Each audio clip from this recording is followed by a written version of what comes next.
Assalamualaikum dan selamat sejahtera kepada anak-anak murid cikgu yang cikgu sayangi. Hari ini pendidikan sivik dalam kurikulum akan membawa anda dengan tema kasih sayang.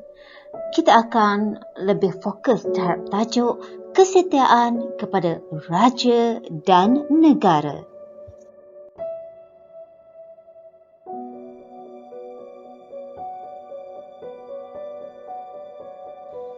Adakah anda tahu apakah yang dimaksudkan dengan raja berperlembagaan? Sebenarnya, maksud raja perlembagaan adalah kerajaan yang ditubuhkan di bawah sistem berperlembagaan yang mengiktiraf raja sebagai ketua negara dan perlembagaan sebagai undang-undang tertinggi negara. Contoh, sistem raja berperlembagaan, sistem demokrasi berparlimen dan juga sistem persekutuan. Yang di-Pertuan Agong dan Majlis Raja-Raja merupakan institusi dalam sistem raja berperlembagaan.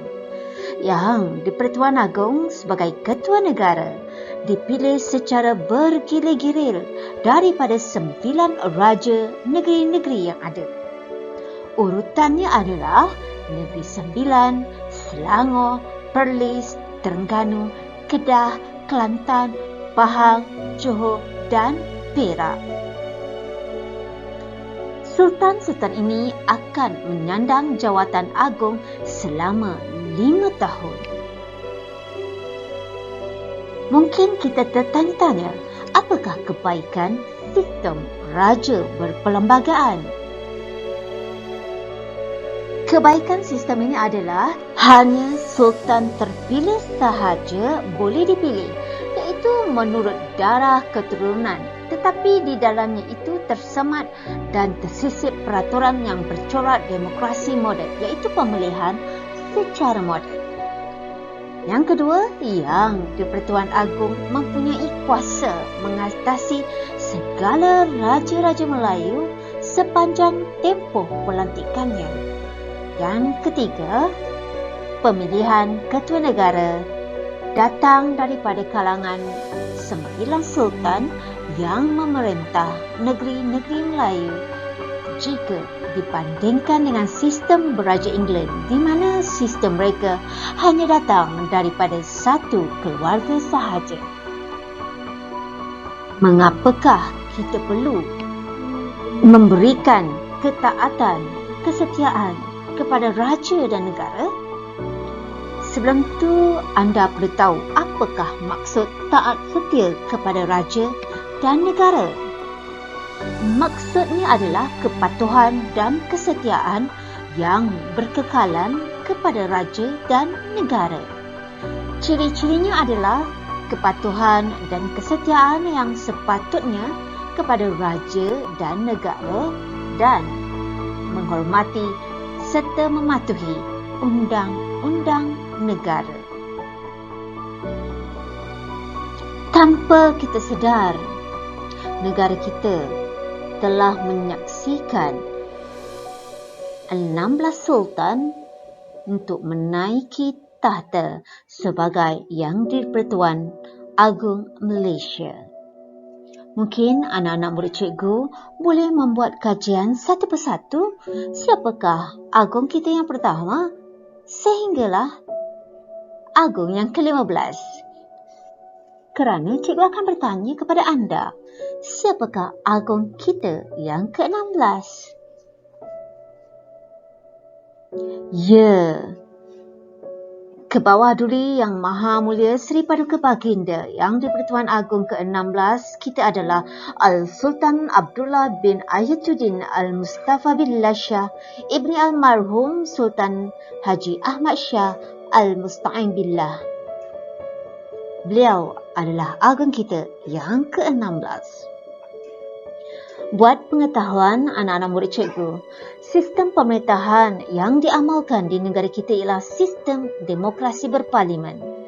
Sistem pemerintahan di Malaysia adalah di bawah pentadbiran Raja Berperlembagaan yang di-Pertuan Agong merupakan Ketua Negara Malaysia, iaitu Ketua Kerajaan.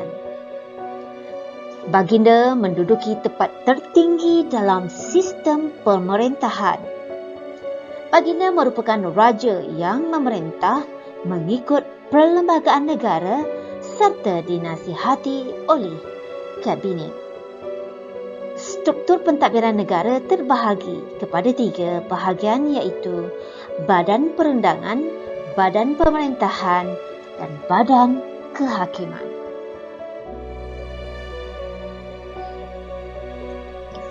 Berikut ini merupakan lambang-lambang kebesaran diraja yang digunakan semasa pertabalan diraja. Yang pertama, Tengkolok Diraja.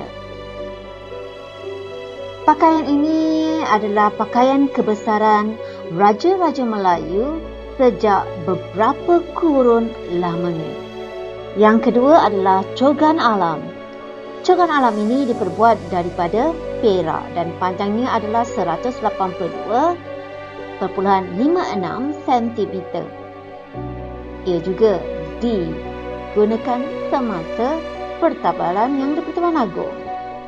Keris panjang diraja merupakan alat kebesaran negara yang utama dalam adat istiadat pertabalan. Dan akhir sekali adalah pedang, keris panjang dan sundang diraja. Ia merupakan 3 senjata Melayu lama yang dijadikan sebahagian daripada alat kebesaran diraja. Mungkin anak-anak murid cikgu boleh melayari internet bagi mengetahui lebih terperinci dan lebih banyak lagi tentang lambang-lambang kebesaran diraja. Akhir sekali ingin cikgu tegaskan, kita sebagai rakyat jelata hendaklah menumpukan sepenuh taat setia kepada Yang di-Pertuan Agong, kerana Seri Paduka Baginda Yang di-Pertuan Agong merupakan ketua negara yang perlu kita hormati dan kita taati. Murid perlu mengenali lambang-lambang kebesaran diraja agar ia tidak ditelan zaman. Murid perlu mengenali lambang-lambang kebesaran diraja untuk menambah ilmu pengetahuan.